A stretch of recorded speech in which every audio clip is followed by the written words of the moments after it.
the range of emotions that Daytona brought you today? Oh, man, I don't know what to say. First off, hats off to the 45 group. I don't want my emotions to take away from the money. Some NASCAR weeks just hit completely different. You sit down thinking it is going to be a normal race week, normal storylines, maybe just another preview heading into the next Cup race.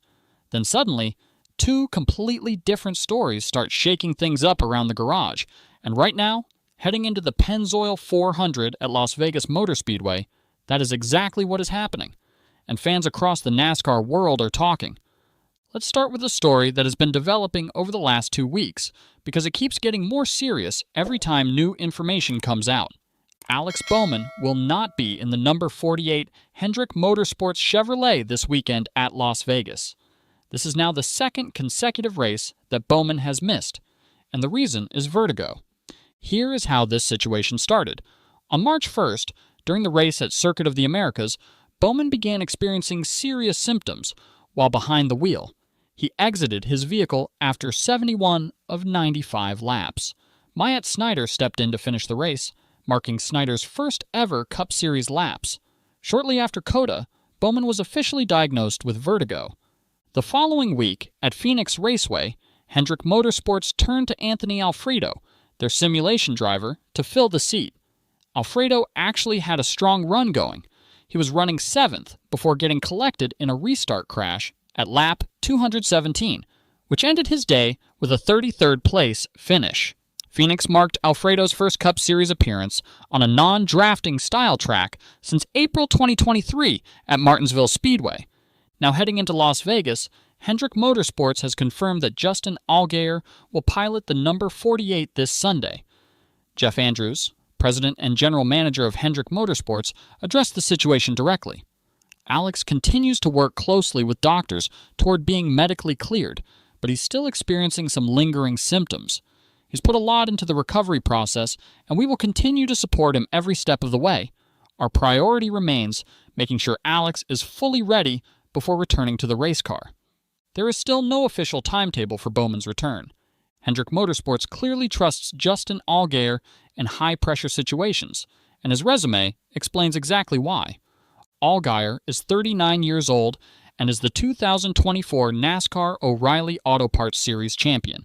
He has made 84 career Cup Series starts, with his most recent appearance coming in the 2026 Daytona 500 with JR Motorsports, where he crashed out of the lead and finished 38th. This is not his first time filling in for a Hendrick driver either. In 2020, he stepped into the car for Jimmy Johnson at the Brickyard 400 at Indianapolis Motor Speedway. Then, in 2024, he filled in for Kyle Larson during the Coca-Cola 600 at Charlotte Motor Speedway, where he finished 13th. He also has 29 career wins in O'Reilly Series competition, and most recently earned a victory last Saturday at Phoenix Raceway. Perhaps most relevant to this weekend, Allgaier won the O'Reilly race at Las Vegas Motor Speedway last March while driving for JR Motorsports. He knows this 1.5-mile track.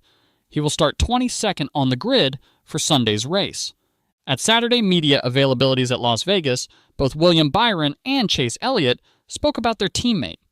Byron said, "Obviously, we're very supportive of him and hope that he can get back here really soon. As a competitor, I hate to see him go through that. Everyone just wants to be able to show up every week and continue to kind of work on things and improve and not have those hiccups in the road." Chase Elliott, the 2020 Cup Series champion, knows what it feels like to be sidelined.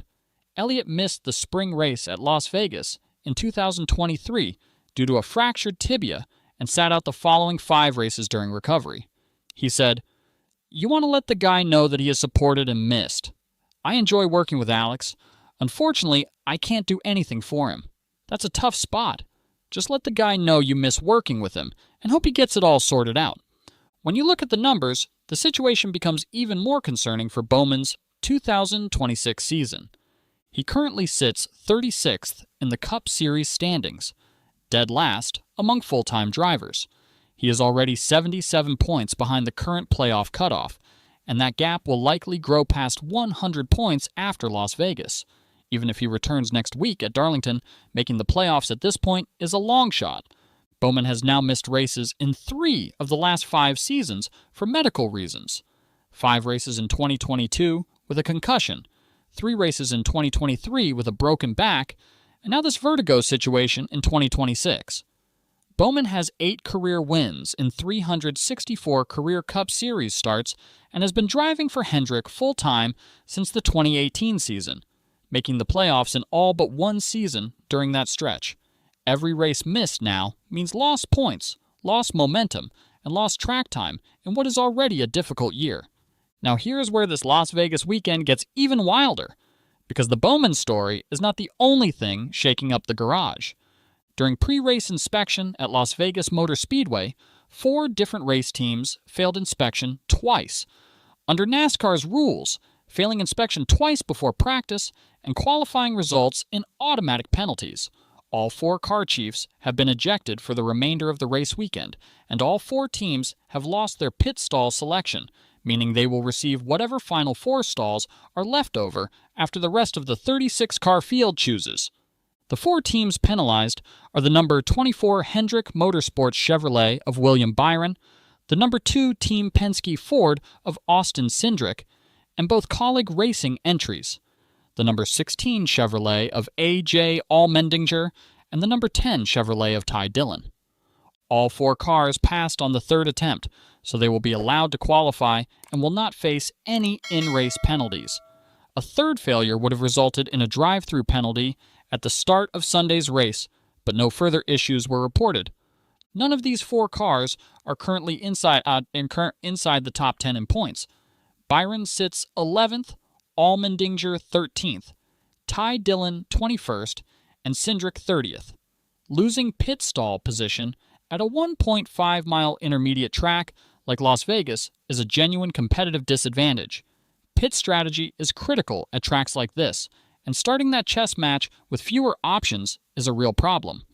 Kaulig Racing losing both of their entries to the same penalty in the same weekend is a significant blow to the organization.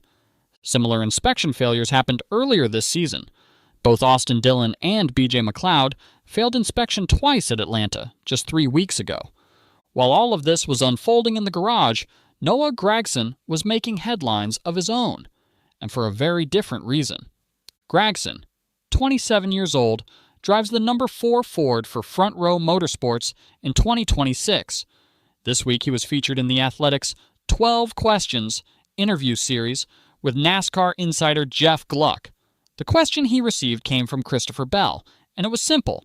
How should the Super Speedway package be fixed? Gragson's response was immediate and direct. What's wrong with it? Why do we got to fix everything? I don't get it. We got what we got. Let's just go do it. He did not stop there. On fuel-saving strategies, another topic drivers frequently complain about, Gragson said, "Don't be a dumb ass and run wide open the whole time." His argument was straightforward. Run less strong than the rest of the guys around you, and you're going to spend less time on pit road, and you're going to be up front. He also addressed Bell directly, drawing a comparison to his own weaknesses.